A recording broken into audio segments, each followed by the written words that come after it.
É importante mencionar aqui que a história política do Brasil ela parece um pêndulo que circula entre centralização e autoritarismo e descentralização. Mas isso não quer dizer que durante esse pêndulo as camadas populares fossem alvo dos interesses políticos dos grupos que estavam no poder. Afinal de contas, esses grupos eles tinham pouquíssimas diferenças ideológicas e disputavam entre si apenas para ver quem iria comandar o Brasil. Foi assim no período regencial, quando nós temos, por exemplo, os grupos associados aos liberais conservadores, os liberais moderados, que tinham um caráter unitarista, e os liberais exaltados, que tinham um caráter, podemos dizer, de busca de maior autonomia.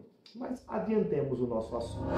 O cangaço não foi nenhuma resposta a qualquer tipo localizado de dominação, e sim um fenômeno alicerçado numa sociedade toda ela varrida pela violência como forma de vida.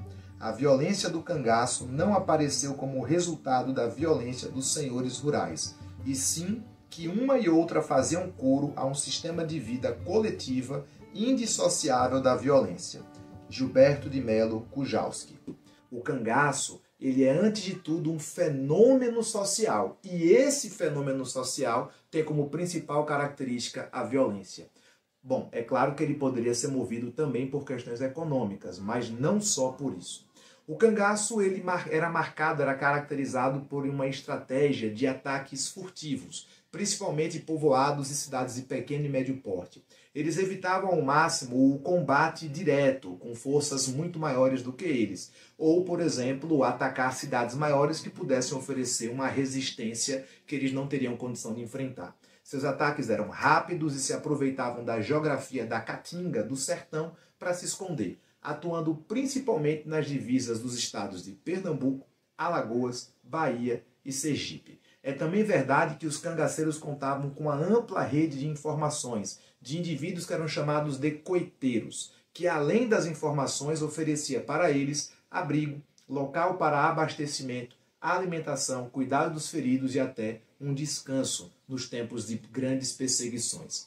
O maior de todos os cangaceiros foi exatamente aquele que teve a maior rede de informações, a maior rede de coiteiros, que foi Virgulino Ferreira da Silva, muito conhecido como Lampião, porque após uma batalha ele disparou tantos tiros que a sua espingarda teria ficado com a ponta em brasa, vermelha brasa, iluminando feito um lampião na escuridão do combate. Então, no final da República Velha, no alvorecer da Revolução de 30 e no advento de um novo personagem chamado Getúlio Vargas, foi percebido que as camadas populares já não mais poderiam ser ignoradas, que as massas agora seriam atores políticos. E esse elemento foi fundamental para que Vargas percebesse que ele não poderia mais deixar de lado essas camadas, com o risco, inclusive, de perder o controle sobre elas. Não nos esqueçamos que às vésperas da Revolução de 30, Antônio Carlos Pereira de Andrada, do PRM, teria dito: façamos a revolução antes que o povo a faça.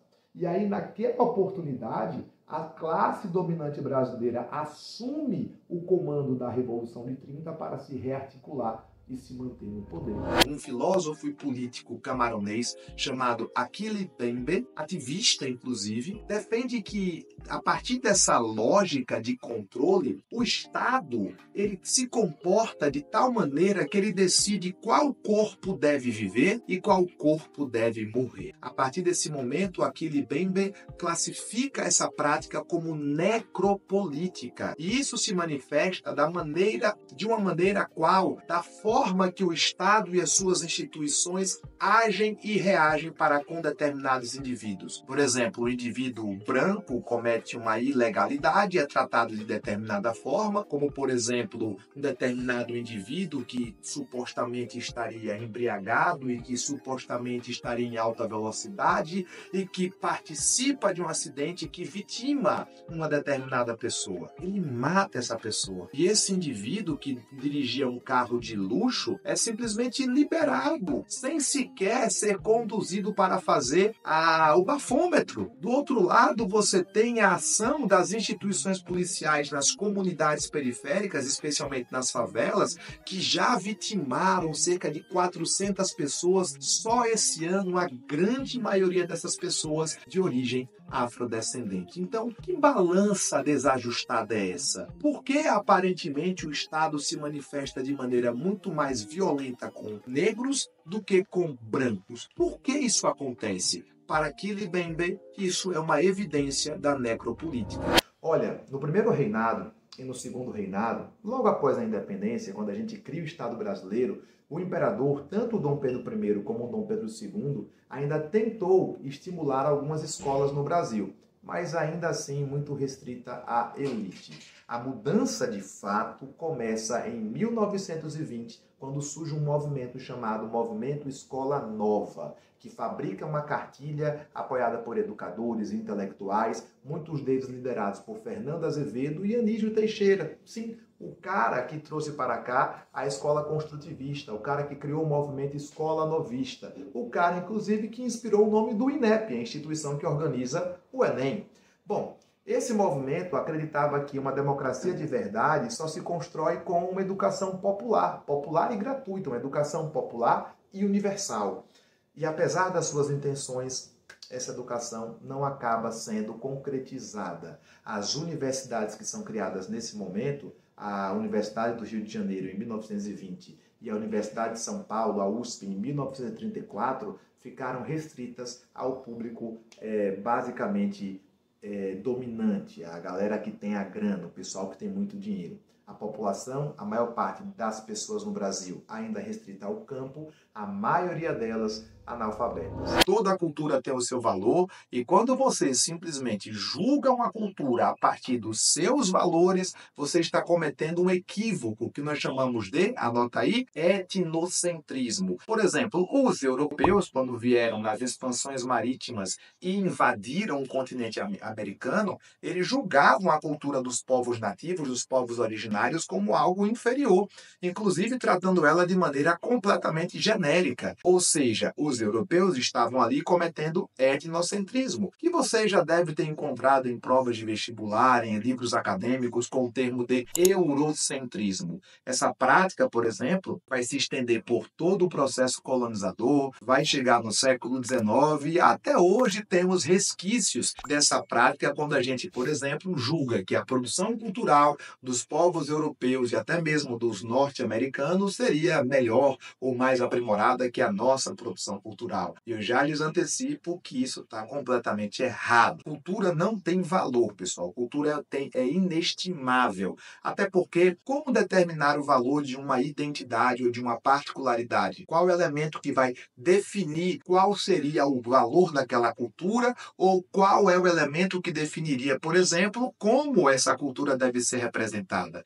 É bom lembrar que a cultura deve ser avaliada por aqueles que a produzem. Ou seja, é sempre bom lembrar que a cultura precisa ter sentido por aqueles que pertencem àquela cultura e não por observadores externos. Para piorar, os grupos de extrema-direita criam espantalhos discursivos. Como assim espantalhos? Eles acabam fabricando medos para desviar a atenção das pessoas daquilo que realmente interessa.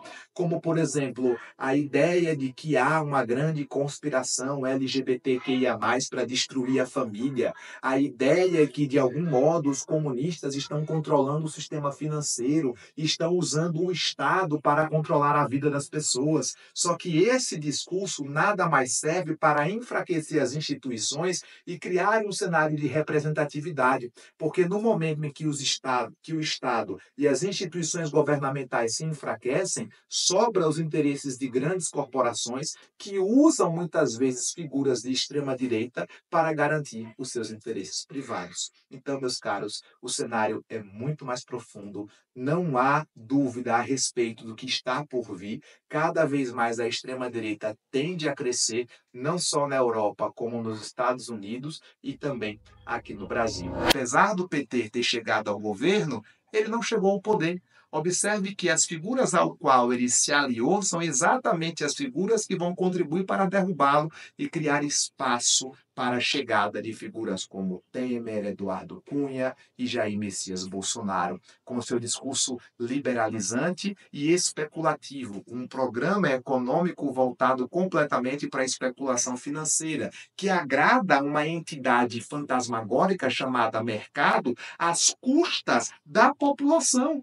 E é claro que a população que não entende muito bem esse jogo acredita que a culpa de todos os problemas está na política, quando na verdade é exatamente a falta de política que tem criado esses problemas. Começa a assimilar discursos prontos de que o Brasil tem um Estado muito grande, mas não entende, por exemplo, que nós não temos investimentos públicos necessários para garantir a presença de bons serviços públicos, que até pagamos altos impostos, mas esses impostos não são devidamente adequados, e que nós, de fato, pagamos muitos impostos, mas aquele que realmente deveria pagar, a classe dominante, não paga e usa o Estado como instrumento para garantir os seus interesses, traindo a promessa do Aristóteles. Quando Aristóteles falou sobre política, ele dizia que a política é a ação individual visando o bem-estar em comum.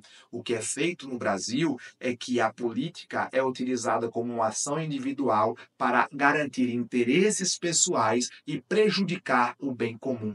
Aquilo que Weber chamava de patrimonialismo e que foi amplamente discutido também por Sérgio Buarque de Holanda.